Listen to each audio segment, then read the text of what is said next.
A once great warrior who had dedicated his life to protecting his country now knelt on the ground, head bowed, in a humiliating apology. His daughter, Mi, had gotten into a fight with a classmate named Yin, and their teacher, Jean, explained this was their third conflict. To make things worse, Yin's father was a powerful and influential figure in the area. To avoid further trouble, old Jean had to endure this public shame. Mai couldn't bear to see her father so weak and afraid, and she ran away. Old Jean chased after her, gently asking if she was hungry and wanted to go home for dinner, but Mi remained silent, walking on without looking back. The more she thought about it, the more wronged she felt. It wasn't her fault, yet her father was the one apologizing. Tears streaming down her face, she asked, "If you were so weak, why did you even bring me into this world?" She then disappeared from his sight. What this young girl didn't know was that for her sake, old Jean had once held the biggest commander of Country H hostage. He had threatened to do whatever it took to be allowed to retire from service. He finally got his wish by promising to do a favor for the commander unconditionally. Mai went searching for her classmate, but on the way, Yin and her friends surrounded her. Their eyes met, and the fight began. Just then, Yin's gangster friends arrived. One of them immediately kicked Mi away, then grabbed her by the hair and began mercilessly punching her in the face. Unable to control her rage, Yin picked up a rock and forcefully hit Mi on the head.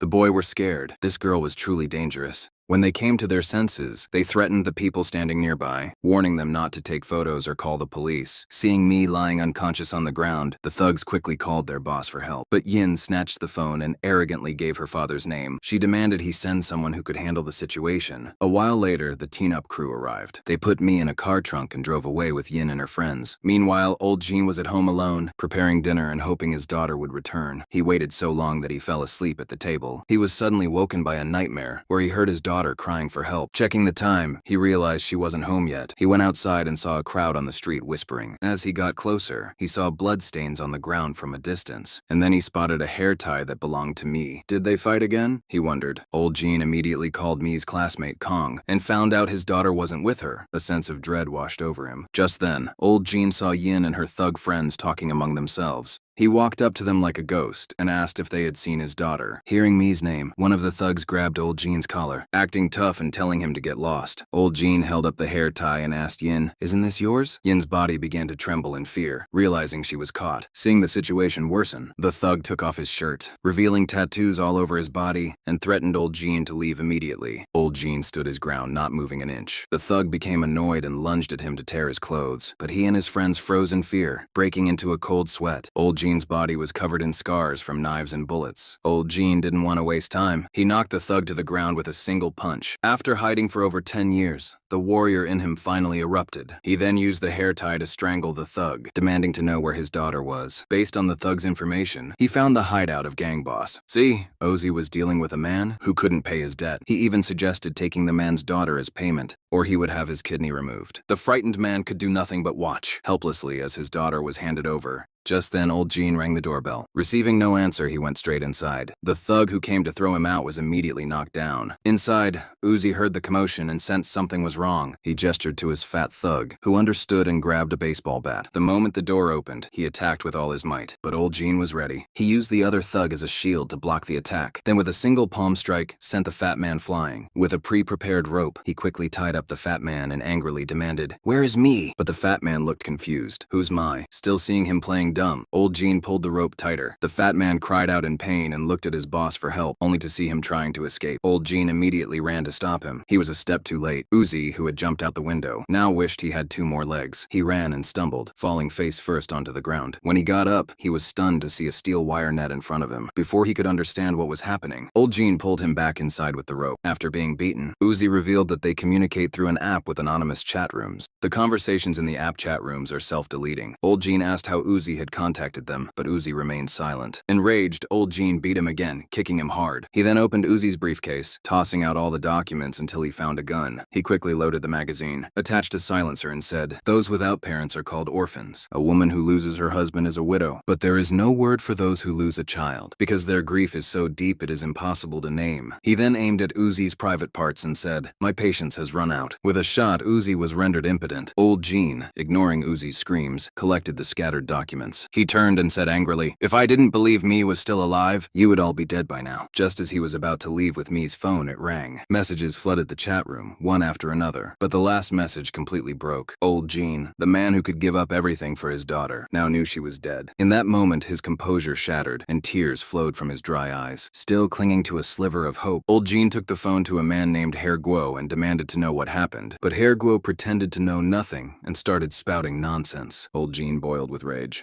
He grabbed him by the throat and said, "Cut the crap and get to the point." But then, the previous doctor suddenly lunged at Old Jean with a knife. Uzi, seeing a glimmer of hope, egged the doctor on. The doctor stabbed again, saying he wanted his money, but the knife didn't hit Old Jean. Still, it broke the last thread of his patience. Just as he was about to finish off Uzi, the police arrived. They mistook Old Jean for the knife-wielding suspect and told him to drop the knife. Old Jean was deeply frustrated, but had no choice but to surrender.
Just as he was leaving, people from the National Special Action Group arrived at the police station, led by a director with the code name Fatty. The moment he arrived, he slapped the police chief and told him to get ready to resign. Then his subordinate informed him that Code 66 had been identified, and they had tracked his current location. A team was immediately dispatched to the Taekwondo gym. Meanwhile, Old Jean was still thinking about whether to ask his old friend for help or not. LeChang said directly, "Remember when you saved Ta Weng's life? He was truly on the verge of death. I understand the feeling of losing a child. Consider this me repaying my debt to you." Once the decision was made, they began preparing to send the children away. But as they led Old Jean toward the stairs, they saw that Fatty was already there, playing with a small child. Old Jean kicked him without hesitation, sending him tumbling down the stairs. He caught all the rice cakes that flew into the air, put them back in the box, and returned them to the little boy. He affectionately patted the child's head and said, "We're closing early today. Go home quickly." Just then, Fatty, who had been kicked, rushed to attack him from behind. But Old Jean easily blocked his blow and glared at him angrily. "There are still children here." Fatty didn't care. He smiled menacingly. Follow for part 2, guys.